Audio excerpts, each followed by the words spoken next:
So, the Dune 2021 Part 1 has come out today. I'm only watching it on HBOmax. I will not be able to see it in the theaters this weekend. So here we are.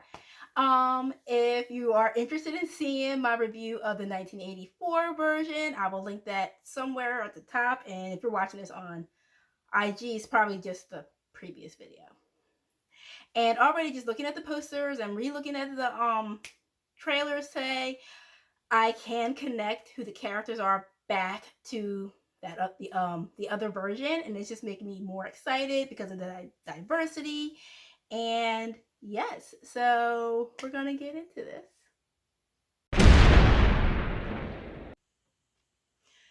All right. So the first part of Dune 2021. Well, first of all, it's already better than the 1984 version. I mean, come on. I mean, obviously, like the story is a little bit more fleshed out. Don't get me wrong, there are some slow moments, and I was just like, I don't know what's happening. But I was able to follow the storyline a lot easier. Like, it was more clear to me what like the emperor was trying to do to like the two big houses, which are the ones in conflict in the film.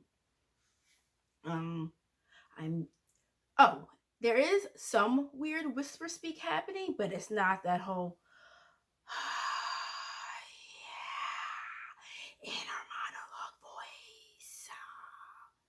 Like that doesn't happen. I mean, when they do the voice, like they're, I'm going to command you, Imperio voice thing, that happens. But what I appreciate is their use of sign language instead of that inner monologue. I can talk to you, tele, path thing. Like their use of sign language. I think that was a great use of great incorporation. Oh, and I really love how their little like desert vehicles or flying like helicopter things look like locusts. I'm just like, that totally makes sense. I mean, they're in the desert have locusts. I was like, that's very clever. I appreciate that. Oh, and then the doctor. I remember this actor. He was in Crouching Tiger, Hidden Dragon. Like forever. He was like the love interest guy, and I appreciate their incorporation of him speaking Mandarin.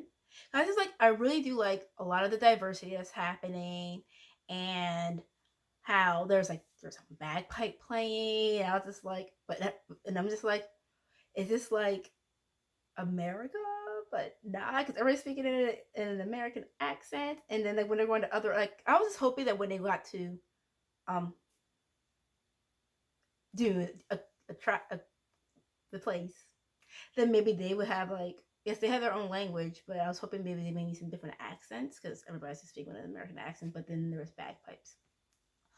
Let me see. Oh, also there's no weird overly gross things happening in the 84 version where it was that weird nose vagina thing going like that's not happening. Stellan Skarsgård, who plays the head of the other house, whose name I can't think of right now. Don't get me wrong, he is gross looking, but not gross looking like the guy was in the other film. Yeah. Okay, so those are like all the pro things, but like the big con for me is the whole white messiah thing happening. I mean, if you're going to add all this diversity into the film, and then still have your lead be this a white guy, and then he's like, and everybody's like waiting for like this messiah person to come, and it's him, the Paul, the Timothy Chalamet guy's character, and I'm just like, white savior, white messiah thing happening, and I was just kind of like about it. I mean, the whole messiah thing didn't bother me too much in the 80s version because everybody was white, and I was just like, okay, whatever. But now when you're going to add diversity, like, it just makes me feel a little bit like, I mean, I'm going to watch the next part. I mean, if I try to watch the movie without thinking about that, it's been basically enjoyable, but I really do not dig that aspect.